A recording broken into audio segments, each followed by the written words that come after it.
用这个销售楼盘面。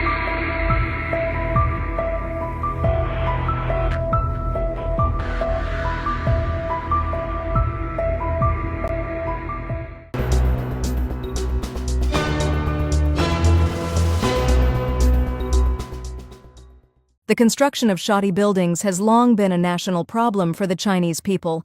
Buying a house is an important life necessity for individuals. If you can buy a luxury house in China, it is considered a fortunate thing. However, under the rule of the CCP, even after spending a significant amount of money to purchase a luxury house, it is difficult to avoid encountering substandard construction. The first-line Riverview luxury houses worth tens of millions in Guangzhou, Binjiang, Chengdu, Xuanwan were revealed to have serious quality issues, including elevators dropping suddenly, tilting exterior walls, the use of inferior and harmful materials, hollow floors, uneven ground, water leakage in houses, and large-scale water seepage in the underground parking lot.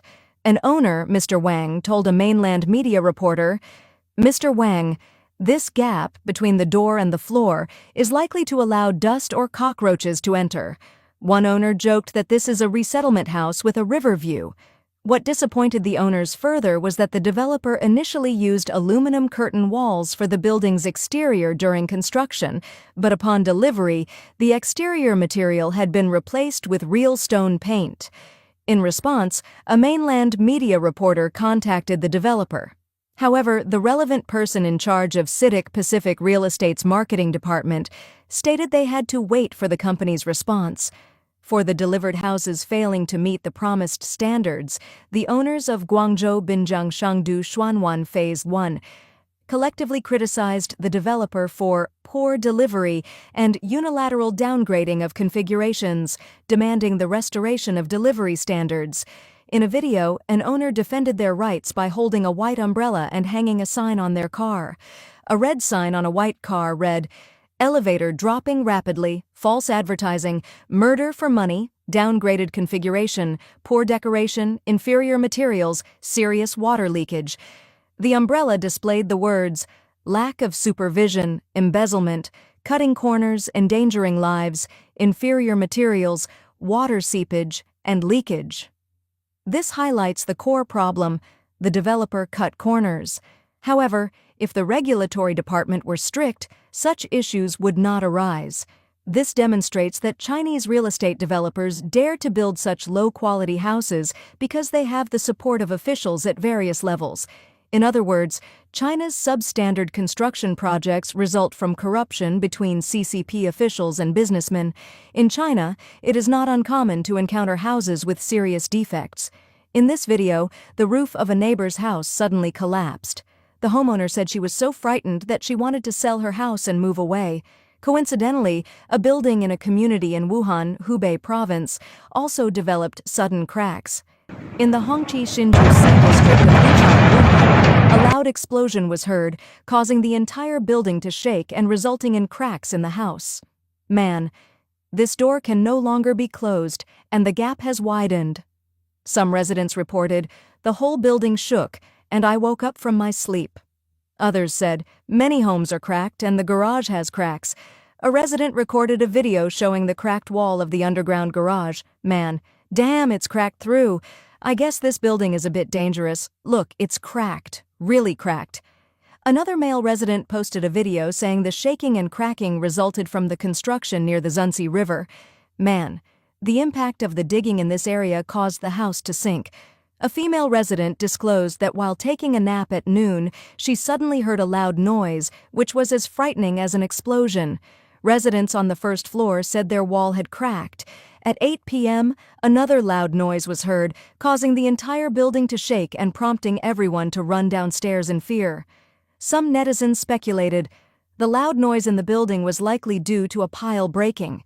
Someone else reminded, "It has already cracked and it may collapse at any time." Another netizen lamented, "A house is a lifetime of savings, and now it's all gone." On September 9th, staff from the Hongqi community where the incident occurred told the media that there should be no major problems with the building involved and claimed that the cracking of the load-bearing wall was not true. However, one resident posted a video saying, After the incident, an expert came to evaluate and said that the engineering team next door would just apply some plaster to the cracked parts of the building. The load-bearing wall of the garage was clearly cracked, and the house was still cracking. Who will take care of it? It seems that, in the eyes of the CCP, an important incident that obviously involves the safety of the people in the entire building can be easily dismissed and deemed to be no problem. The issue of shoddy construction is also prone to causing safety accidents. On September 11, 2024, according to China Mainland Image Network, Mr. Zhang from Langfang City, Hebei Province, was installing an air conditioner for a user in a high-rise building with more than 20 floors. At that time, he was carrying the outdoor air conditioning unit on his back and reached out to grab the guardrail where the unit was installed on the building's outer wall. Suddenly, one end of the guardrail loosened immediately because it was only fixed with an expansion screw at one end. Mr. Zhang said with lingering fear that he was lucky to have the main rope and auxiliary rope tied to his body, which prevented him from falling when the guardrail loosened. If he had tied only a single safety rope like most installation workers, the consequences could have been disastrous. In response, netizens commented, "The guardrail is too perfunctory. This is simply playing with life. Such construction quality is chilling." Others pointed out, "It's really fortunate that nothing happened. Can the developer not cut corners in such places?" Some netizens asked, if the worker this time had only tied a single safety rope, who would be responsible for a fatal accident? Moreover, the issue of substandard construction not only causes ordinary people to suffer, but also affects CCP officials' office buildings. On the evening of October 23, 2024, the office building of the Taxation Bureau in Chuanying District, Jilin City, Jilin Province, unexpectedly collapsed. Many police cars arrived to block the road. According to nearby residents, this building used to house the tax office of the Taxation Bureau. It was recently being renovated, and the staff had already relocated to other offices. The nearby police station confirmed that the building was under renovation when it collapsed and reported no casualties so far. However, some netizens questioned. They said there should be no one there after work hours. So, was there really no one on duty at night? Others asked, why call an ambulance if there are no casualties? It seems the CCP's reassurances fail to convince the public. Even underground garages have turned into water curtain caves due to the problem of shoddy construction. Marriage is one of the 4 major happy events in life, and encountering substandard construction on the wedding day could leave a psychological scar for the affected parties. Man. Red envelope, not enough, accept it. While the groom and his groomsmen happily handed red envelopes to the bride's relatives and friends, the poor quality door pillars caused by shoddy construction likely left everyone shaken. The CCP's shoddy construction has also been exposed one by one through natural and man-made disasters. On December 19, 2021, a 6.2 magnitude earthquake occurred in Masu Province, killing 113 people and injuring 782. This earthquake also slapped the CCP in the face because its so-called poverty alleviation and building a beautiful new countryside efforts in the area have become a joke. This photo was taken in the Xi'an earthquake zone in Masu Province. On one side is a wall painted with beautiful paint, while on the other is a real adobe wall that crumbled during the earthquake. Netizens vividly captioned the image with the words poverty and well off. Some netizens said, many things in China really can't stand the test. Others pointed out, even with the appearance of being well off, the essence of poverty has not changed. Some even teased the CCP saying, don't underestimate such a thin layer of paint. It's not cheap. Who knows how much it cost? The video below reveals the CCP's fig leaf of poverty alleviation more specifically and vividly. After the earthquake in Xi'an County, Masu Province, a serious problem was exposed. Many painted walls collapsed. These walls were painted in uniform colors to look beautiful, neat, and seemingly safe. Of course, those familiar with the CCP know this safety exists in name only. Some remarked that the earthquake revealed another side of Masu province, the poverty in rural northwest areas, and the many adobe houses hidden under a veneer of paint. Although these homes appear beautiful and safe due to their painted facades, the underlying structural issues remain. The CCP has long touted the slogan of building a beautiful countryside, claiming great success. However, the local government merely painted the exterior walls of farmers' adobe houses and labeled it a new countryside, ignoring the crucial issue of housing safety. This is truly incredible, but it is not surprising given the Chinese government's love of superficial projects. Officials at all levels seek to please their superiors to secure promotions, while local people bear the brunt of these failures. So when the earthquake struck, it shook off the CCP's shame wall. Mr. He, a resident of Jilin City, noted that many local governments in China have set up real estate development companies to contract municipal projects, leading to rampant corruption and bribery. Municipal projects are subcontracted layer by layer, from well-connected parties to the least capable engineering teams who are forced to cut corners. Meanwhile, higher-level officials turn a blind eye, leaving ordinary citizens to suffer the consequences. Mr. He said, "This is the current state of the people. The Communist Party doesn't care whether they live or die." Tang Jingyuan, a commentator based in the United States, said, "The vast majority of profits and benefits from the real estate economy have been taken by the CCP's red elite families, along with officials at all levels and powerful departments. This is the root cause of so many substandard projects and the widespread cutting of corners." Finding a job these days is so difficult. It's like choosing survivors on the Titanic. Unemployment is everywhere. My friend, a teaching major, struggled for a long time to land a teaching job. When she finally did, it turned out to be a position managing student dorm life, with a monthly salary of just 1,800 yuan. The interviewer even said, "It's already lucky not to be unemployed these days. Just find something to get by for now." On the way back, I took another ride. The driver told me he had been working hard driving for Didi for 10 years to support his child through university. In the end, both father and son are now driving for Didi. One works the day shift, the other the night shift. He said a college degree nowadays is just like a scrap of paper, like a 1-cent coin dropped on the side of the road. No one bothers to pick it up. It feels like every industry is hard to get into now. Even architecture is no longer promising. As for geography majors, the job prospects don't look optimistic. The energy sector, new energy graduates also struggle to find work. Construction management has just average outlooks.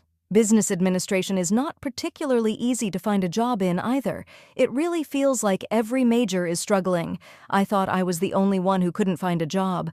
Take my class as an example. Only a small portion have secured employment. Of those, some passed the civil service exam, and the majority relied on family connections. Were there people who found jobs entirely on their own? Yes, but very few. Would a university graduate be willing to become a nanny? Sure, having a job is better than having none. My mom said as long as it's honest work, it's fine. Just don't stay home every day. China's economy continues to decline, unemployment is soaring, and the job market for college students is in serious crisis. Even official statistics, often exaggerated, can't hide the real pressure. For many, graduating means becoming unemployed. Even ride-hailing and food delivery are fiercely competitive now. Mr. Tsai, once a top student, is now driving for a ride-hailing service in Beijing. He said he once randomly interviewed 50 fellow drivers and found that nearly half had college degrees or higher. Recently, a graduate from Peking University posted a video saying he had started delivering food to make ends meet. My degree, if you say it's high, it's high. If you say it's low, it's low. But honestly, it's become meaningless now. Let me show you a few of my old diplomas. I've covered the name. This one's a degree certificate, and this one's a graduation certificate. So, me delivering food and being a teaching graduate, being a teaching major is just a label, just one aspect of who I am. It's a part of me, but only a part. First and foremost, I'm still myself. Honestly, this job inevitably raises the question, is it shameful? But now, I feel there's nothing to be ashamed of. You're earning money with your own hard work. What's there to be embarrassed about? Parents carry sacks of money to pay tuition fees, hoping that once their children graduate, they'll have a bright future and find a good job. Yet graduation now is practically synonymous with unemployment, turning all that hard-earned savings and sweat into nothing. Someone watched a video saying that in Shanghai, many job-seeking students are crammed into cheap rental rooms. Aside from being cramped, there aren't any major issues, just people packed together, apparently paying 50 yuan a day. These rooms are specifically for fresh graduates who come to Shanghai looking for work. Many of them aren't financially well off and have no choice but to stay in such places. Honestly, I strongly advise against going to Wuhan to work, especially for educated young people, because once you're there, your high academic degree becomes like a long robe you can't take off. If you don't have connections, you're basically left with two choices. Either sit in an office making telesales calls or do what I do, exhausting part-time labor around the city. On my first day at a factory in an industrial zone, we had only a 30-minute lunch break. The girl next to me, who graduated from Qingdao University of Technology, scarfed down her meal and took a 10-minute nap. When she woke up, I asked if she slept well. She said yes. She needed the energy to survive the next 8 hours. That was the moment I truly understood my parents' words. Money is hard to earn. Times have really changed. Forget about whether a job has a future. Let's be real, 90% of jobs out there are dead ends. That's the brutal truth. Back in school, they kept asking about your career plans, teachers, parents. Then in interviews, recruiters ask the same thing. But what plan? It's all fake. Just scripted talk. You really think it means something? If no job has a future, are you supposed to chase a dream that doesn't exist? These days, even getting a basic job is already a struggle. What future? What plan? It's all a joke. As long as it pays, take it. This isn't the time to be picky. For a long time, the real youth unemployment rate in China has been much higher than the official numbers. Mr. Chen Bei, a student counselor at a university in Shandong, told New Tang Dynasty News that finding a job is extremely difficult nowadays. Since the government implemented the flexible employment policy, the manipulation of graduate employment data has become even more serious. For example, a parent sends 2,000 yuan to their child via WeChat, takes a screenshot, and submits it to the school as proof of employment. Or students are marked as elder care assistants, or are bused to a factory for a 2-day internship just to get a certificate that counts as having a job. In some cases, posting a few videos on Douyin is enough to be considered employed. A female student in Wuhan posted a video exposing how her private college falsified job statistics.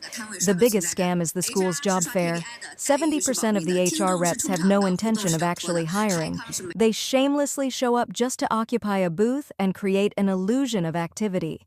HR is just trying to hit KPIs, salaries are kept secret, attendees are brought in to make up the numbers, and most of the interactions are staged or among acquaintances.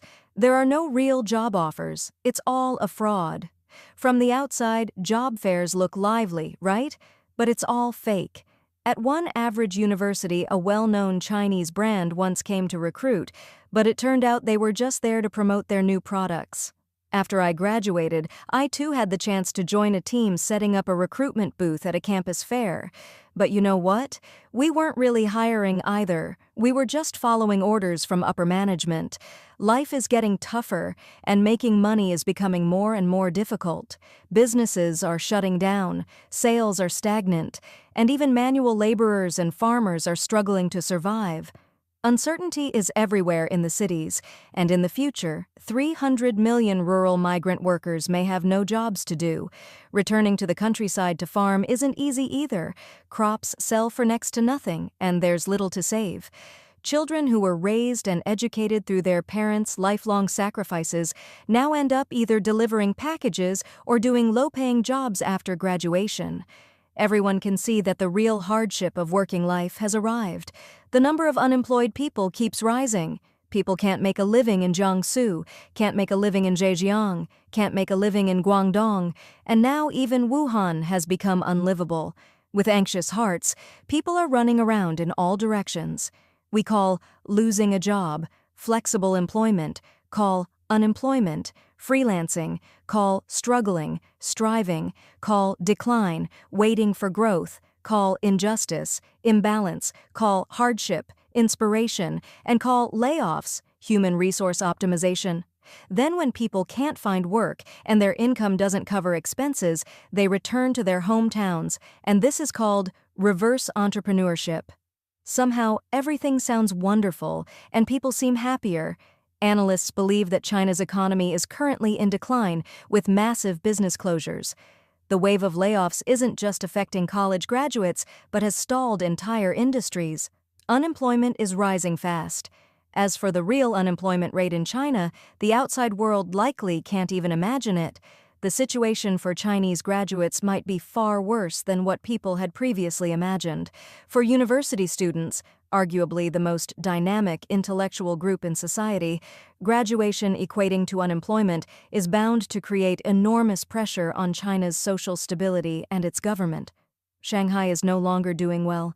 Really, Shanghai is not doing well. You see countless electric scooters. Once taken home, they're never brought back. Their owners have given up. Many of those scooters belong to people who've already returned to the countryside. This year has been especially difficult in Wenzhou. I think once this month ends, tens of thousands of workers might lose their jobs. Honestly, it's the same at our factory. We work in the morning, get the afternoon off, and forget about the night shift. Right now, there's a rather brutal trend in business. The number of street vendors has exploded, all over Jiangsu, Hangzhou, even Hefei, Wuhan, Changsha. It's said there are more than 20,000 street stalls. Many store owners with permanent shops paying hundreds of thousands in rent are complaining that street vendors like us are stealing their business. But we're not to blame either. If there were any other options, who would choose to become a street vendor? Even street vending is fiercely competitive.